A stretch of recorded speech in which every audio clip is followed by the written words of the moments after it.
Hello guys, welcome back to Random Reviews Part 2. And now in this video, we will be reviewing a few of our favorite TV shows. So to start us off, Christian Ng.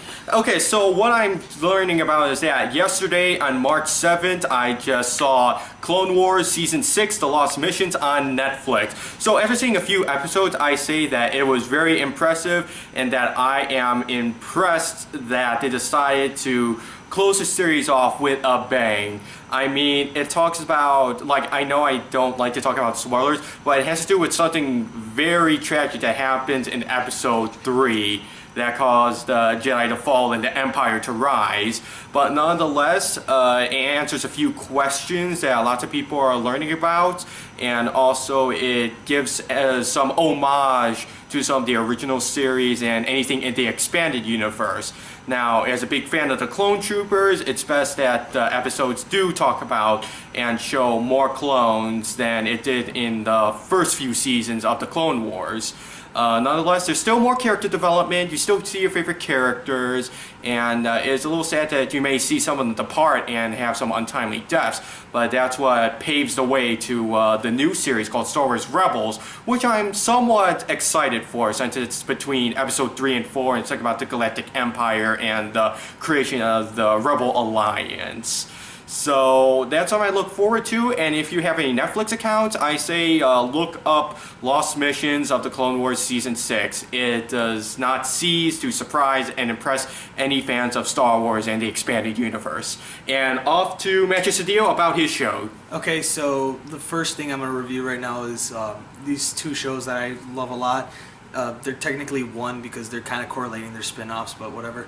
The show is Chicago Fire and Chicago PD. I honestly like both shows. Ever since both have had their pilots, they had a very dark storyline, and they ceased to, like, you know, piss off anyone. They're actually really, really good. They get down to the bones of what a lot of the heroes here in Chicago do. But you know, having those dark storylines for each individual character as the show progressed probably is the best part, because it not only attracts the older audience of people who are like probably in their 50s that actually could say, oh, you know, I've seen stuff like that happen. It also relates to current events that happen right now to people of our age, probably even younger. But the seriousness is really, really what catches people off guard, the relationships between one character and another. And so far, Chicago Fire's on its second season. So is, well, actually, no, Chicago PD's on its first season. It aired on January. And the funny thing is that where I live, they've actually done a lot of their filming, and most of the locations are really, really accurate with the Chicago landscape and style. So if you're one of those people who's like, oh, you know, I know those locations and some of the shows don't show how accurate it is, well, this show actually does show a lot of accuracy, and I think that's what a lot of shows don't really show. So it's really good. As far as prop and special effects, they're really good, honestly. And it's got a really nice cast lineup for it. But for, you know, an NBC show, it's really pushing the bar. And honestly, my point of view is that they might last just as long, if not longer, than ER did, if anyone even remembers that show. So, you know, I guarantee you'll get a really good kick out of both shows. But I will say this: try not to miss any. If you are a current fan or want to be a fan, promise me that you guys will see every episode in its entirety, because you cannot miss 1 minute. You need to keep up with the show. And this is one of those shows that really doesn't have any filler episodes. The storyline stays consistent throughout the whole show. And back to Christian. Well, so here, for a question about you, so if anyone that doesn't know about Chicago PD wants to watch it, what channel and what time would people, where would people have the ability to watch the show then? Well, Chicago Fire and Chicago PD are on NBC, so everyone has a different type of cable or, you know, basic system. So wherever you can find NBC, it's on there.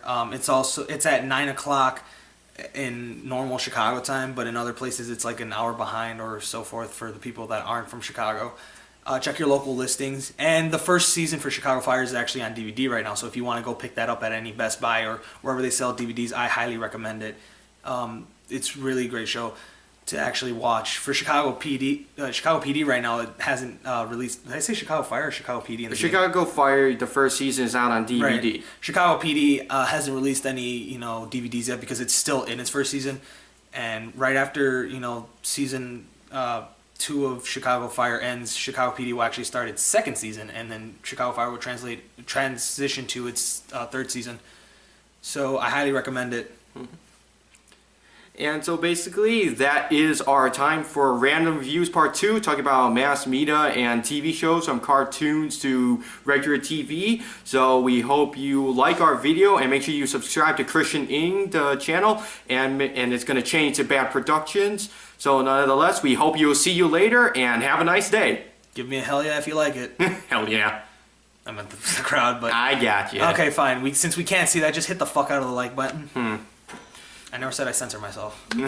But nonetheless, have a nice day and watch the other videos if you have the chance and time. Also, like if you like the dog. Bye-bye. See ya. Hey guys, welcome back to part 3 of Random Reviews. This time we're talking about our favorite YouTube celebrities. YouTube celebrities, beware. Be afraid. Wahaha.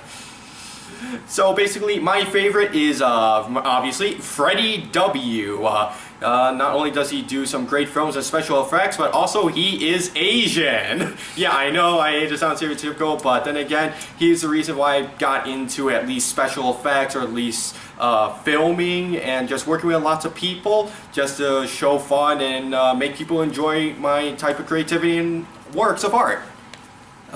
Out of curiosity, what type of videos does he do? Oh, so basically what he does is that if you heard of Video Game High School, it's one of those movies where it's like, what if school, college, or high school is basically about playing video games, that tuition and scholarships is based on basically competition, like first-person shooters, driving, or strategy games. Also, he makes fan films such as like Time Crisis, or what you would call it. Let's see. There was Dragon Ball Z where he did a fundraiser for like over 9,000. And let's see. He mostly works with airsoft gun replicas, but he makes them feel like as if they were real firearms. And also he has like a great amount of cast. Not only are his videos funny, but it's mostly creative and very special effects worthy at most. Do you have any other YouTube celebrities you want to put on the spot? Well, honorable mentions include from Doug Walker, aka the Nostalgia Critic, James Rolfe, aka the Angry Video Game Nerd. Also, I would like to mention the Fine Bros, Pentatonics, Smosh Games, or Smosh in general.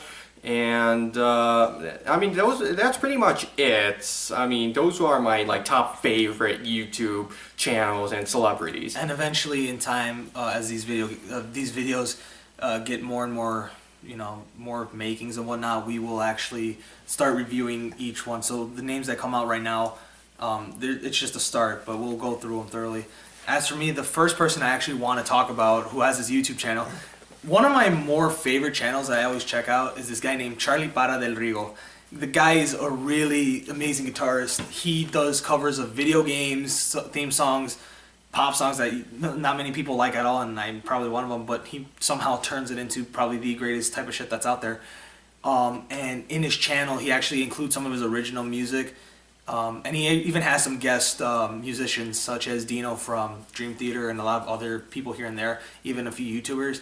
What I like about his videos is that his music's just really, really great, and seeing the type of musician that he is, it pretty much makes me want to, continue doing what I'm doing as far as just these videos goes, because I'm a musician myself. I play guitar as well. He also shows some of his, vlogs, like places that you could go to if you're in Peru or any other parts of South America to get guitars fixed or anything, meaning like setups, replacing pickups and whatnot. He gives a really thorough explanation. As far as his actual project goes with his power trio, I mean, dude, they're really great. And to people who don't understand Spanish at all or are barely learning it, you don't have to know the lyrics. Just listen to the whole song. Oh, sorry about that, Doc. His music's just really, really great, and it's not really a lot based on what a lot of normal metal is based on, which is just standard chugging and chords. No, he adds a lot of more stuff based with based with actual rhythm, stuff that not a lot of people see in the metal world, such as using Latino type of scales for riffs. And I feel that he's a real great musician in general. Honorable mentions, as most people know, Doug Walker. Next time I do this video, I actually am going to give a review on a personal, close, YouTuber I like, and I've had contact with him once. Yeti112. Hell yeah. Exactly. Sorry about that. That's my phone. Yeti112. Oddly enough, I started finding out that actual celebrities who are like in film and all that have their own YouTube channels, and I will give an honorable mention to Miss Ariana Grande. She has some good videos. She does covers. Yeah, that's true. Yeah. Let's see. I will, and this is one I really want to throw out there. Rucka Rucka Ali. The guy's had his videos removed numerous times. And even his account, so he keeps on changing and changing, and I'm pretty much gonna give my lay down to it. I like his music. I think it's funny. I'm not gonna say it's racist because almost half of the shit we watch these days is racist. Stand-up comedians, South Park, so forth. But there are times where he does go overboard. But I'm not gonna say it's bad. Everything in life is controversial. So what fucking thing isn't? Another honorable mention would be probably. Well, I'm definitely gonna do Super Ego, which if you guys don't know him, he's the guy who does the videos for Cholo Adventures.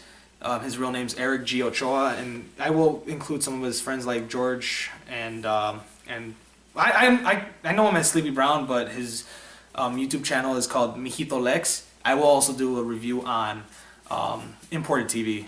So yeah, I'm gonna throw in all the Mexican stuff in there. So it's me. But as of right now, we're done with the random reviews. So give your comments. And whatnot. Also, let us know what people you want us to review. Make sure to like and subscribe to our channel, which will be called Bad Productions very soon. And last but not least, hit the fuck out of the like button. It's in the script. You put it in my script.